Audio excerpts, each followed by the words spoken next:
आज हम आपसे परिचय कराएंगे एक माँ से आपका। मैया कहाँ से आई हो मेरी माँ? बम्बई से। बम्बई? अंधेरी से। अंधेरी जी। कौन कौन है आपके घर में? मेरे घर में मेरी मम्मी थी, नहीं है, पापा बचपन में नहीं थे। अच्छा, मेरे शादी नहीं किया था। आपने शादी नहीं की? बहन भाई को संभाला मैंने। भाई बहन को आपने संभाला? तो भाई बहन को आपने संभाला, तो जब आप संभालने के लायक थी तो आपने संभाला, अब वो आपको नहीं संभाल रहे? नहीं संभाल रहे, बोलते नहीं संभाल की, भाभी अच्छी नहीं है। मेरे को धक्का मार दिया, बोलती है जाओ यहाँ से, कभी आना मत। भाभी ने धक्का मार दिया? कभी आना मत बोलती है। भाभी बहुत गलत किया मेरे साथ। तो आपने विवाह क्यों नहीं किया? नहीं किया, मेरे मर्जी नहीं थी, मेरे मम्मी को मदद करने का मन था। ये भाई बहन छोटे छोटे थे।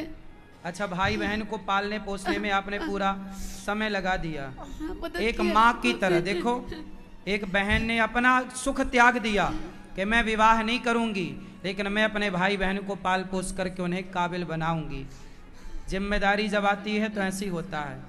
तो उस भाई और उस बहन, तो आपको भाभी ने सताया? हाँ, भाभी ने सताया, बहुत सताया, लेकिन मैं कभी बोला नहीं, कुछ नहीं बोला उसको, क्योंकि मैं ही लेके आई थी अपनी पसंद की। अच्छा। मैं इसको कभी, उसको माँ बाप नहीं है, फिर भी मैं इसको बहुत प्यार करती थी, लेकिन उसने ये सलाह दिया मेरे को।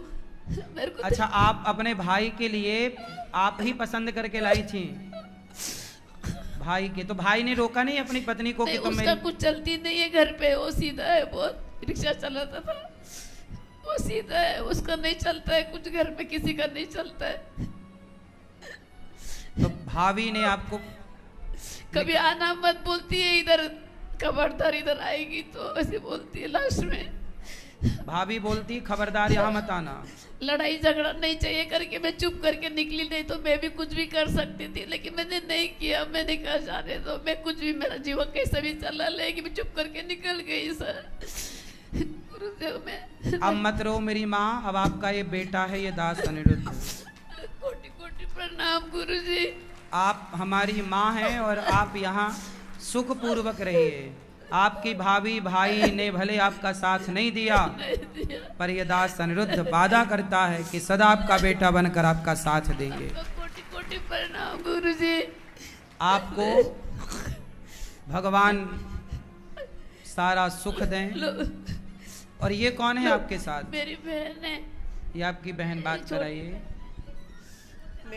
मैं छोटी बहन हूँ, मेरा भी शादी उन्होंने किया है। इन्होंने किया है? हाँ जी। आपकी माँ की तरह इन्होंने आपको पाला पोसा है? हाँ जी, पर मेरा घर बहुत छोटा है, 10 बाई 12 में रहती हूँ। मेरे बेटे की शादी होने वाली, तो मैं अभी नहीं रख सकती उसको। 6 महीना रखी। इतना साल उसने अक्षय कुमार के पास काम किया था, 70 साल इसने घर काम किया है घर में।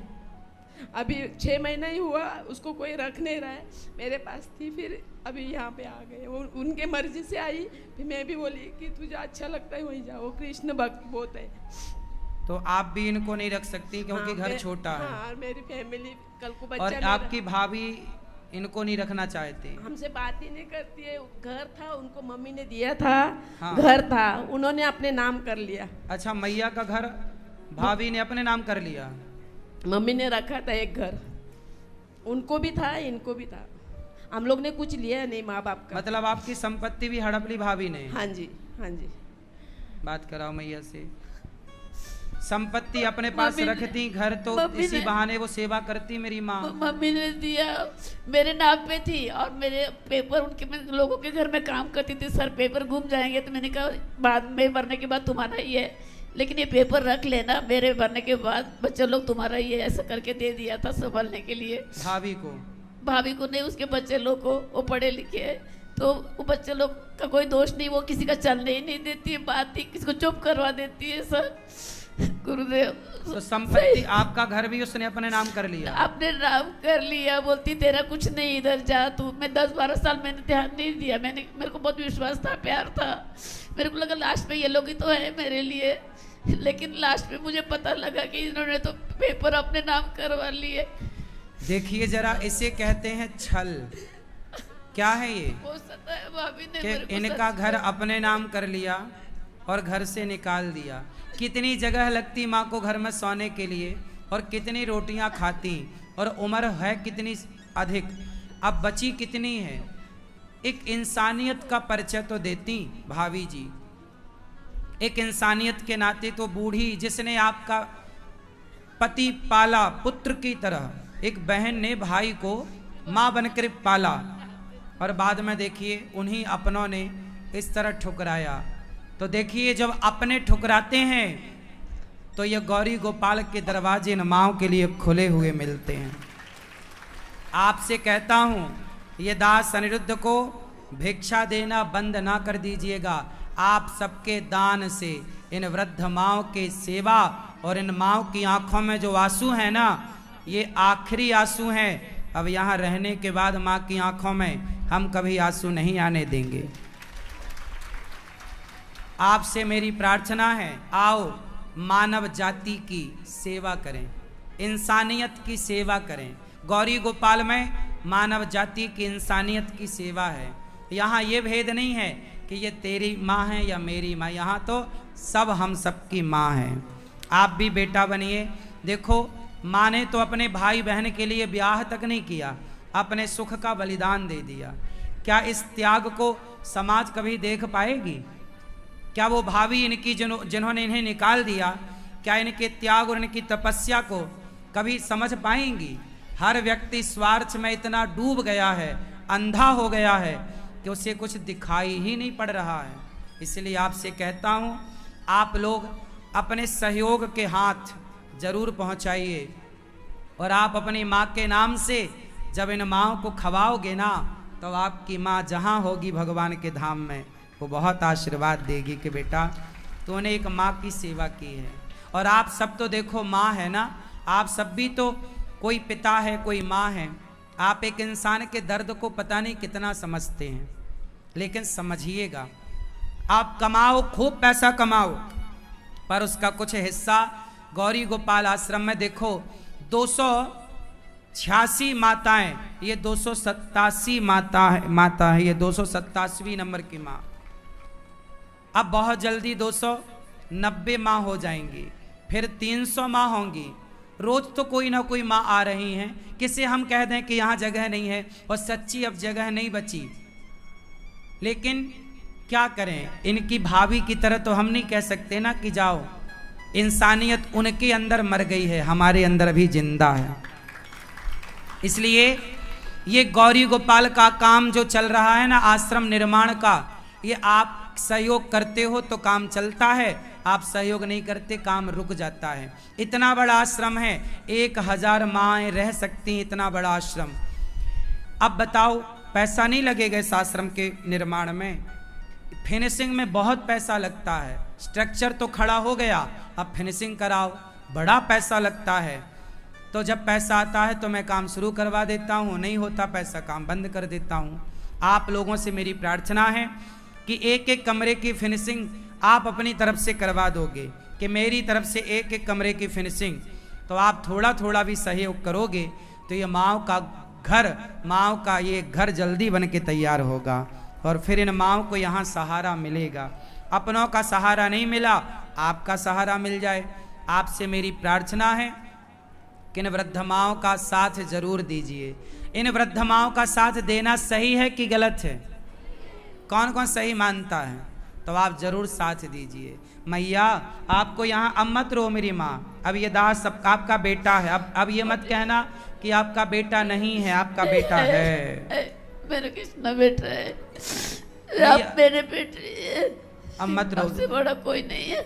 ये देखिए, ये जो दर्द है ना, आप फील नहीं कर पाएंगे कभी। जिस माँ ने सबको पाल पोस, सोचिए आज जो घर, आपके घर पे कोई कब्जा कर ले और आपको उस घर से निकाल दे, आप फील करिए कि वो दर्द कितना होगा। वो दर्द ये माँ के भीतर है ये दर्द। पता नहीं लोग क्यों नहीं समझते पीड़ा दूसरों की, क्यों अपने स्वार्थ में इतने अंधे हो जाते हैं कि दूसरों के आंसू समझ नहीं पाते। मैंने पुस्तकें कम पढ़ी हैं भैया, मैंने आंसुओं को भी पढ़ना सीखा है कि आपके आंसू क्या कहते हैं। मैया आपको यहाँ रहने के तो हमने कोई पैसे नहीं लिए, नहीं, अब आप यहीं रहना। कोटि कोटि प्रणाम गुरुजी, कोटि कोटि प्रणाम आप गुरुजी। गौरी गोपाल के बारे में पहले सुनते थे यूट्यूब में देखती हूँ मैं, हमेशा बहुत साल से देख रही हूँ मैं आपको। अच्छा, बहुत साल से आपका कथा सुनती हूँ मैं। तो आपके भतीजे भी हैं? है। कितना बड़ा भतीजा है? एक तो गवर्नमेंट सर्विस में लग गया है, बच्चे लोग का कुछ कसूर नहीं, उनका चलने ही नहीं देती है, उनको हाथ उठा के पीछे कर देती है। नहीं, भले नहीं चलने देती, पर वो गवर्नमेंट सर्विस में बच्चा लग कितना गया। बड़ा है? गवर्नमेंट सर्विस में लग गया। आपका भतीजा मेरे बराबर होगा? हाँ, होगा, मेरे बराबर होगा। आपके अभी तो फिर होगा बड़ा वाला। यदि बड़ा वाला भतीजा मेरे बराबर है तो अभी शादी माँ नहीं नहीं हुई है। करने करने देती, पर भतीजा भी तो मेरे बराबर है ही। वो अपने पैसे से, अपनी कमाई से भी तो एक माँ की सेवा कर सकता था। सब करना चाहो तो देखो सब हो जाएगा, और ना करना चाहो तो फिर तो बहाने बहुत। खर्च के लिए देना चाहता है, 5,000 रुपया बोलते हैं देगा, बोलते हैं खर्चने के लिए, पर रहने को जगह भी नहीं है ना मेरे पास। कोई बात नहीं, अब आपको यहाँ जगह भी है, खाने को भी है, आपको केवल अब भगवान को याद करना और किसी को नहीं। ये सारे जितने बैठे हैं ना, यही आपके बेटा बेटी हैं सब। अब हम सब आपके सब कुछ हैं, पूरा परिवार हम आपके बनकर आपकी सेवा करेंगे। तो आप बनोगे ना माँ के बेटा, बनोगे ना माँ की बेटियां, बनोगे ना माँ के अपने। और आओ करते हैं सेवा इन मानव जाति की, सेवा करते हैं इंसानियत की। आओ आप देख लेना गौरी गोपाल में जाकर 285 माएँ, 86 87 माएँ किस तरह यहाँ सुखपूर्वक रह रही हैं। आप में से कितने लोगों ने देखा है? आप भी देखो। यदि मेरी बात पर विश्वास ना हो तो आकर देखो यहाँ की सेवाएं, फिर विश्वास करना। और आप सहयोग जिस लायक हैं, आश्रम का निर्माण एक ईंट देने लायक हो तो देना, एक कमरे की छत डलवाने के लायक हो, एक कमरा बनवा के आप दे सकते हैं। जो एक माँ को आप गोद ले सकते हैं कि ये माँ आई, मैं इस माँ को गोद लूँगा, मेरी तरफ से माँ को भोजन मिले, मैं एक माँ को गोद लूँगी या लूँगा, जो आप चाहें। आओ आप में से कुछ दानवीर महापुरुषों ने नाम पहुँचाए हैं, नाम सुनते हैं दानियों के, और भगवान से प्रार्थना करें कि प्रभु आपके सहयोग ने इन माँओं के आंसू पहुँचे हैं। आपके थोड़े थोड़े सहयोग के हाथ जब बढ़ते हैं तो इन माँओं के आंसू पहुँचे जाते हैं। भगवान से प्रार्थना है कि आपकी आंखों में कभी आंसू ना आए, क्योंकि आपने इन माँओं के आंसू पहुँचे हैं। आओ दानियों के नाम सुनते, आप भी अपना नाम जरूर भेजिएगा कि आपके नाम की भी घोषणा यहाँ से जरूर हो। आओ दानियों के नाम, दानवीर महापुरुषों के नाम जिन्होंने धन को धर्म से जोड़ा है। मैया अब आप यहीं रहिए, दास आपका बेटा सदा आपकी सेवा करे।